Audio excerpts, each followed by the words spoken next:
आज हम पढ़ेंगे 12वीं बायोलॉजी के अंतर्गत इकोसिस्टम।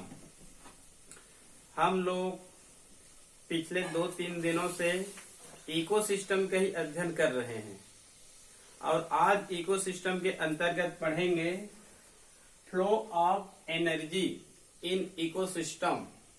इकोसिस्टम में ऊर्जा का प्रवाह। इससे हम लोग पहले पढ़ लिए थे फूड चेन, उसके बाद पढ़ लिए थे फूड वेब और उसके बाद पढ़ लिए थे हम लोग ecological pyramid. Ecological pyramid generally तौर पर 3 प्रकार के होते हैं, बायो नंबर, बायोमास और बायो एनर्जी। उसमें याद रखेंगे जो फर्स्ट और सेकंड है, मतलब pyramid of bio number, pyramid of biomass, इनका पिरामिड सीधा और उल्टा दोनों बनता है। लेकिन पिरामिड ऑफ एनर्जी है, ऊर्जा का पिरामिड है, वो हमेशा सीधे ही बनते हैं, मतलब कभी भी उसमें उल्टे नहीं बनता है, क्योंकि सूर्य का प्रकाश में जो ऊर्जा होती है सबसे अधिक प्रोड्यूसर को ही मिलती है और उसके बाद प्राइमरी कंज्यूमर, सेकेंडरी कंज्यूमर और टॉप कंज्यूमर को प्राप्त होते हैं। इस कारण ऊर्जा का पिरामिड हमेशा सीधे ही बनेंगे। ठीक है, तो आज यहाँ पर अध्ययन करेंगे इकोसिस्टम में ऊर्जा का प्रवाह। ये जो बताया था मैं आप लोगों का फूड चेन, सेम उसी ही प्रकार से है। ठीक है, इसमें यह जानना है इकोसिस्टम में ऊर्जा का प्रवाह कैसे होता है।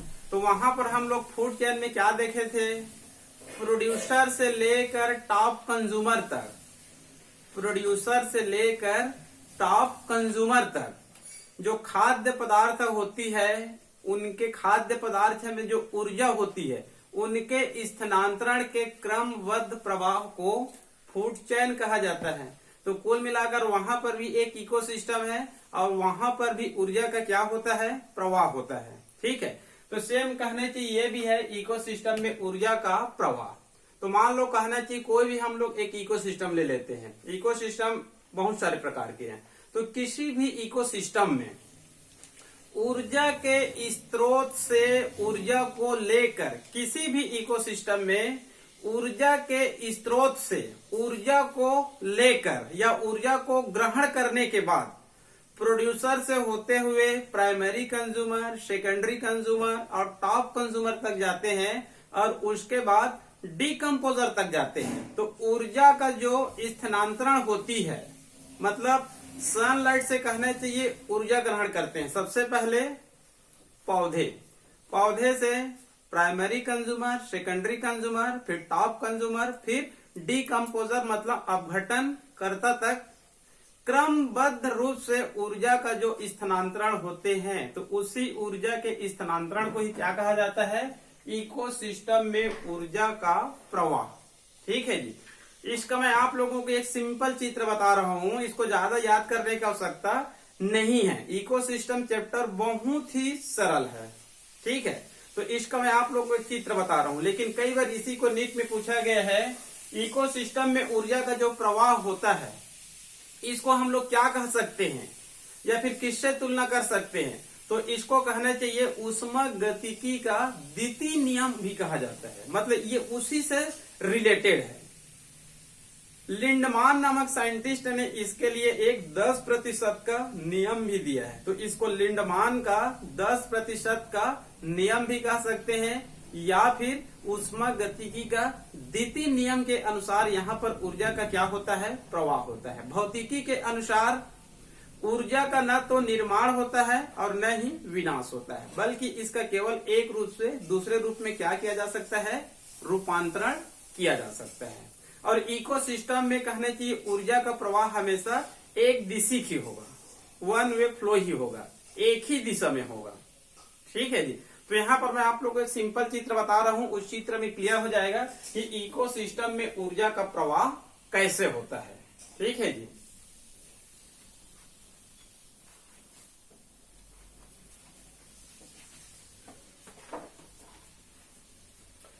इस नामांकित चित्र को आप लोग ध्यान से देखिए। ये चित्र आप लोगों के प्रत्येक पुस्तक में मिल जाएगा। आप लोग कोई भी 12वीं का पाठ्यक्रम वाले पुस्तक पढ़ेंगे तो सभी पुस्तकों में ये चित्र मिलेगा, लगभग सभी पुस्तकों में यही चित्र मिलेगा।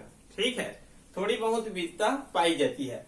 तो यहाँ पर मैं लिख दिया हूँ flow of energy in ecosystem, ecosystem में ऊर्जा का प्रवाह। ठीक है, इस चित्र को ध्यान से देखिए।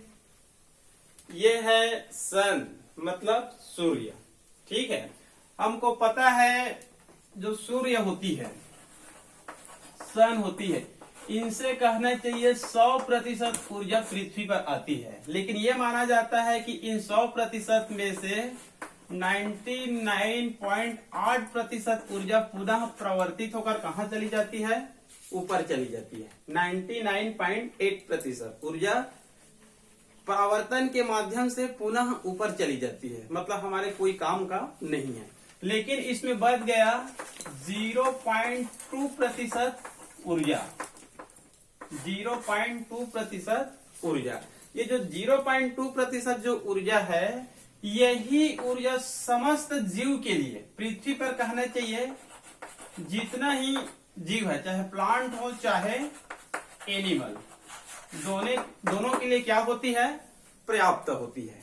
ठीक है, मतलब 100% तो मिला, लेकिन 99.8% पुनः परिवर्तित हो गई। लेकिन 0.2% जो ऊर्जा है वो पृथ्वी पर पाए जाने वाले समस्त जीव के लिए क्या होती है?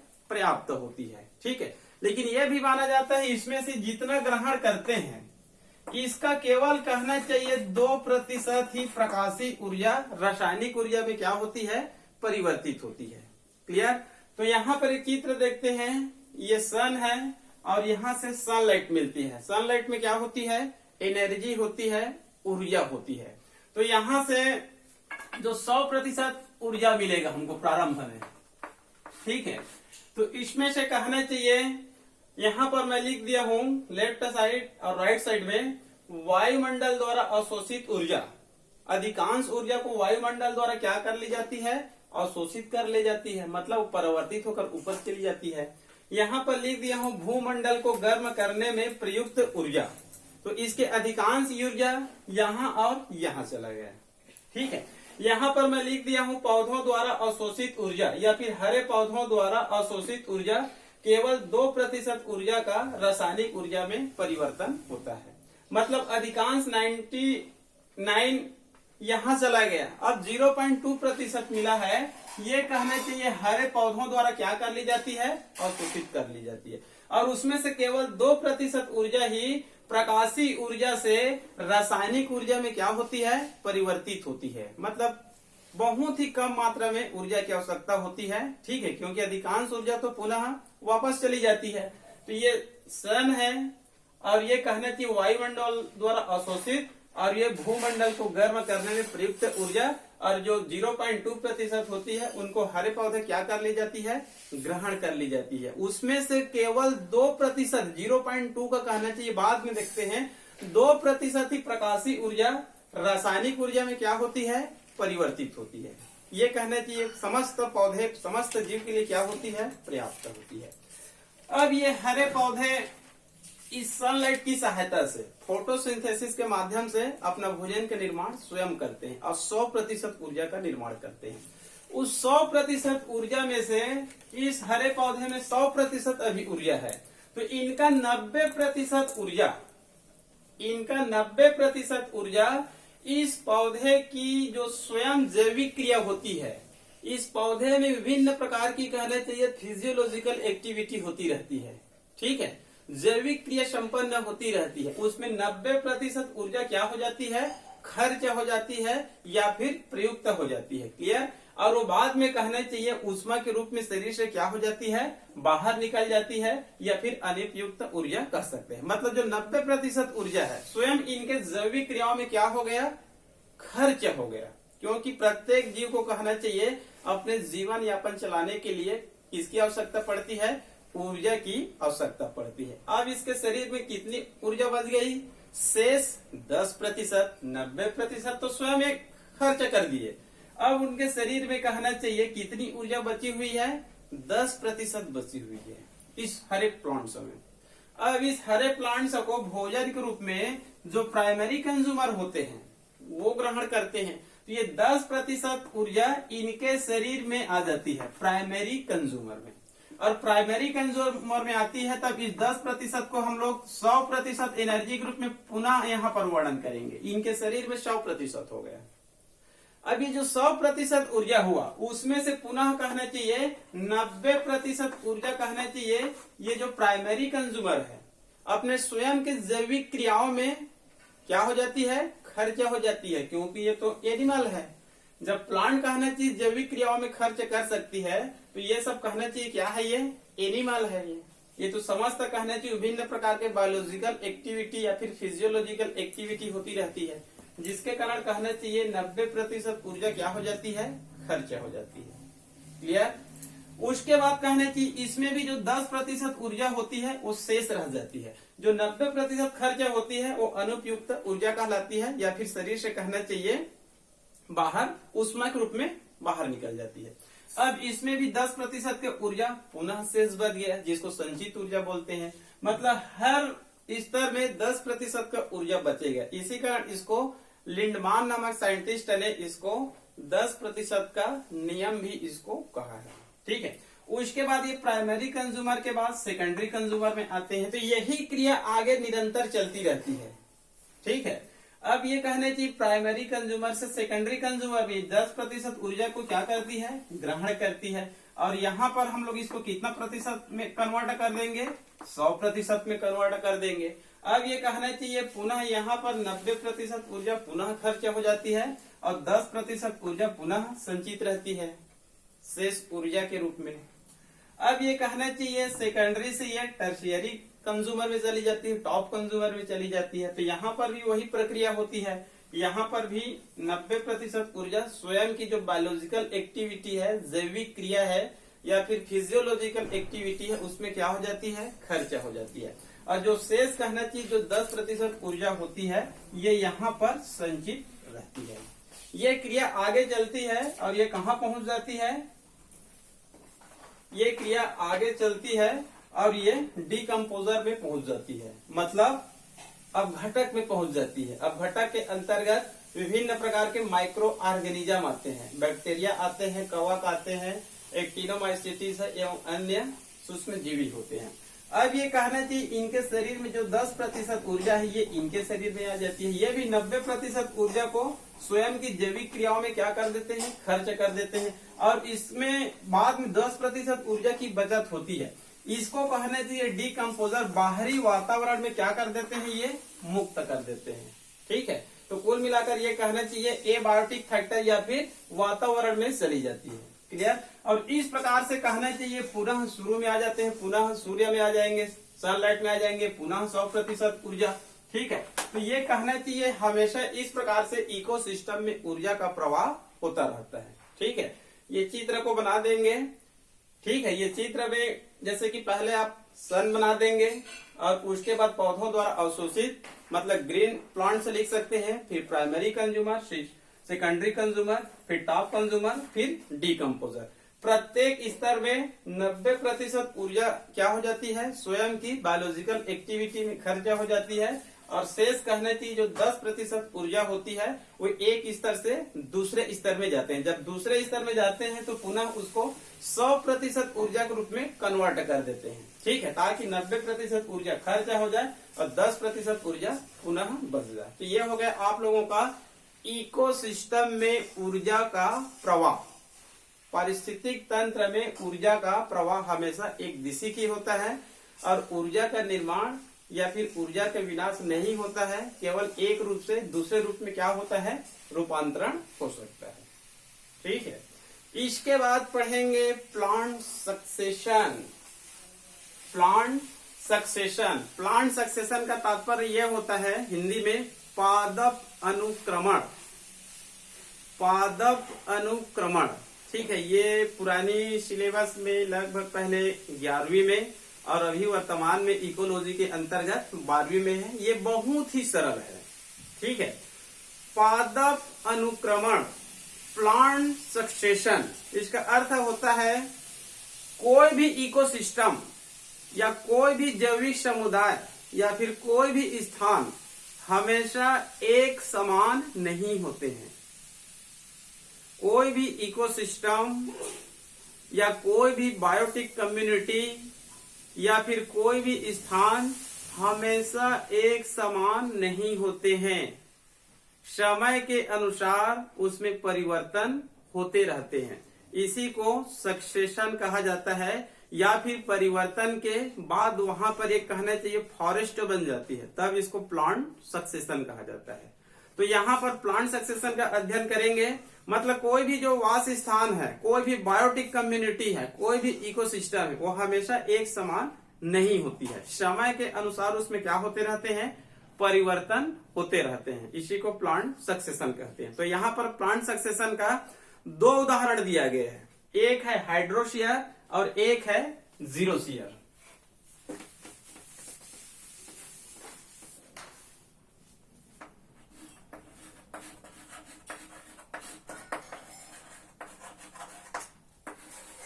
प्लांट सक्सेशन, पादप अनुक्रमण, ठीक है। कोई भी बायोटिक कम्युनिटी, कोई भी इकोसिस्टम, कोई भी स्थान या वास स्थान हमेशा एक समान नहीं होता है। समय के अनुसार उसमें क्या होती रहती है, चेंजेस होती रहती है। तो एक निश्चित समय के बाद वह स्थान किसमें कन्वर्ट हो जाती है, फॉरेस्ट में कन्वर्ट हो जाती है या फिर परिवर्तित हो जाती है, तब उसको हम लोग क्या बोलेंगे, प्लांट सक्सेशन बोलेंगे। तो यहाँ पर 12वीं के सिलेबस में दो उदाहरण दिया गया है, एक है हाइड्रोशियर और दूसरा है जीरोशियर। एक है हाइड्रोशियर और एक है जीरोशियर, जल क्रमण और मरुक्रमण, ठीक है। जब कोई भी वास स्थान या जब कोई भी इकोसिस्टम या फिर कोई भी बायोटिक कम्युनिटी यदि कहना चाहिए जल से प्रारंभ होती है, किससे प्रारंभ होती है, जल से या फिर पॉन्ड से या फिर लेक से, ठीक है।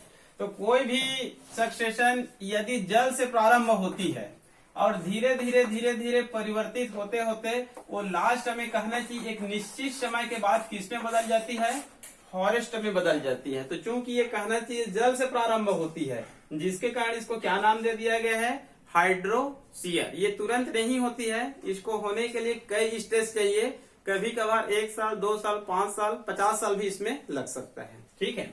उसके बाद दूसरा उदाहरण है जीरोशियर, मरुक्रमण। जब कोई भी सक्सेशन या कोई भी प्लांट सक्सेशन कहां से प्रारंभ होती है, एक नग्न चट्टान से शुरू होती है, एक कहना चाहिए बियर रॉक से शुरू होती है, मतलब नग्न चट्टान से शुरू होती है और एक निश्चित समय के बाद परिवर्तन होते होते होते ये किसमें बदल जाती है, ये फॉरेस्ट में बदल जाती है। देखिए कहां से प्रारंभ हुआ था, बेयर रॉक मतलब नग्न चट्टान से शुरू हुआ था, लेकिन एक निश्चित समय के बाद, वो समय कितना है ये कहा नहीं जा सकता, 2 साल हो सकता है, 10 साल 50 साल 100 साल भी हो सकता है। एक निश्चित समय के बाद विभिन्न स्टेजों से होते हुए विभिन्न परिवर्तनों के बाद क्या बन जाएगा, वहां पर एक फॉरेस्ट बन जाएगा। तो ये नग्न चट्टान से शुरू हुआ था, तब इसको क्या कहते हैं, जीरोशियर या फिर मरुक्रमण कहते हैं। क्लियर। इसको मैं आप लोग को एक चित्र की सहायता से बता रहा हूँ, ठीक है जी। इसमें आप लोगों को स्टेज को याद करना पड़ेगा और इसमें क्या क्या पौधे उत्पन्न होते हैं उसको भी आप लोग को याद करना पड़ेगा, ठीक है। देखिए नामांकित चित्र दिख रहा होगा, ठीक है। यहाँ पर मैं लिख दिया हूँ हाइड्रोशियर, जल क्रमण, ठीक है। तो यहाँ पर अभी आप लोग को जस्ट बताया हूँ हाइड्रोशियर कहाँ से प्रारंभ होती है, कोई भी पॉन्ड्स से या फिर लेक से या फिर जल बोल सकते हैं, और एक निश्चित समय के बाद किसमें परिवर्तित हो जाएगा, फॉरेस्ट में। तो इस चित्र को आप लोग ध्यान से देखिए। यहाँ पर मैं 1 से लेकर 7 स्टेज लिख दिया हूँ, 1 2 3 4 5 6 7, ठीक है। ये नीचे वाले भाग नहीं दिख रहा होगा, लेकिन आप लोग को मैं इसको जस्ट ऊपर करके दिखाऊंगा, ठीक है। तो यहाँ पर देखिए 7 स्टेज दिख रहा है, 1 से लेकर 7 तक। ये आपके पुस्तक में है, चित्र हो सकता है दूसरा होगा, तो कोई जरूरी नहीं है कि पुस्तक में जैसा चित्र दिया है वैसे ही बनाना पड़ेगा। आप इसको अपने अनुसार चित्र भी बना सकते हैं। तो पहले 1 से लेकर 7 पॉइंट को आप लोग को याद करना पड़ेगा, ठीक है। तो यहां पर देखिए पहला क्या है, फाइटोप्लैंक्टन्स। दूसरा क्या है, निमग्न पौधे, सबमर्गेट स्टेज। तीसरा क्या है, फ्लोटिंग स्टेज, तैरने वाले पौधे। यहां पर है रीड स्वेप्ट स्टेज, इसको एम्फीबिया कहा जाता है, दलदल। उसके बाद है सेज मीडो स्टेज, उसके बाद है वुडलैंड स्टेज, और लास्ट में है फॉरेस्ट स्टेज। ये लास्ट होती है, ये क्लाइमेक्स होती है, जिसके कारण इसको क्या कहा जाता है, क्लाइमेक्स स्टेज भी इसको कहा जाता है। तो सबसे पहले आप लोगों को 7 स्टेज याद करना पड़ेगा, ठीक है जी। सबसे पहले आप लोग को इस 7 स्टेज को याद करना पड़ेगा। पहला क्या है, फाइटोप्लैंक्टन्स। दूसरा क्या है, निमग्न मतलब सबमर्गेट स्टेज। तीसरा क्या है, फ्लोटिंग, तैरने वाले। चौथा क्या है, रीड स्वेप। अगला क्या है, सेज मीडो। अगला क्या है, वुडलैंड स्टेज। और लास्ट में क्या है, फॉरेस्ट स्टेज। लास्ट वाले को हम लोग क्लाइमेक्स बोलते हैं, क्योंकि वहां पर एक परिवर्तन हो जाता है। क्लियर। तो यहाँ पर 1 से लेकर 7 स्टेज को पहले याद कीजिए। उसके बाद कहने चाहिए प्रत्येक स्टेज में क्या क्या परिवर्तन होते हैं और क्या क्या पौधे की उत्पत्ति होती है। इन सब पौधों को आपको याद करना पड़ेगा। तो पहला है फाइटोप्लैंक्टन्स के अंतर्गत ग्रीन एल्गी, हरे शैवाल। ये किसमें है अभी, इनका प्रारंभ कहाँ से हो रहा है, जल से हो रहा है, या फिर पौंड से भी कह सकते हैं, ठीक है। ये जल या फिर पौंड से प्रारंभ हो रहा है, तो इस चित्र को भी इसके अनुसार देख सकते हैं। ये कहना चाहिए जल के चित्र है, एक पौंड का नामांकित चित्र है। इस कहना चाहिए पहले स्टेज में ग्रीन एल्गी पाए जाएंगे और डायटम्स पाए जाएंगे इस जल में, ठीक है। ये जो मैं चित्र बनाया हूं, ये कहना चाहिए ग्रीन एल्गी है और डायटम्स है, ठीक है। उसके बाद सेकंड स्टेज क्या है, निमग्न पौधे, सबमर्गेट स्टेज। इसमें कहना चाहिए हाइड्रिला, वेलिस्नेरिया, यूट्रिकुलरिया, पोटेमोजिटॉन। यहाँ पर शॉर्टकट में नाम लिख दिया हूँ। हाइड्रिला है, वेलिस्नेरिया है, यूट्रिकुलरिया है और पोटेमोजिटॉन है। और अन्य जली पौधे भी हो सकते हैं, ठीक है। उसके पश्चात है फ्लोटिंग मतलब तैरने वाले। इसके अंतर्गत निम्फिया, एजोला, साल्विनिया, 3 पौधे का नाम लिख दिया हूँ। आगे है रीड स्वेप्ट स्टेज। इसको कहने से एम्फीबिया के रूप में जाना जाता है। उभयचर मतलब जल और थल दोनों की बीच की कड़ी के रूप में। तो यहाँ पर पौधे का नाम लिख दिया हूँ मैं, सेजिटेरिया लिख दिया हूँ, ठीक है जी। तो पहले 1 से लेकर 4 तक को देखते हैं। इस स्टेज में ग्रीन एल्गी और डायटम्स है। इसमें हाइड्रिला, वेलिस्नेरिया, यूट्रिकुलेरिया, पोटेमोजिटॉन, और इसमें है निम्फिया, एजोला, साल्विनिया, और इसमें है सेजिटेरिया, ठीक है। ये कहना चाहिए एक नामांकित चित्र है।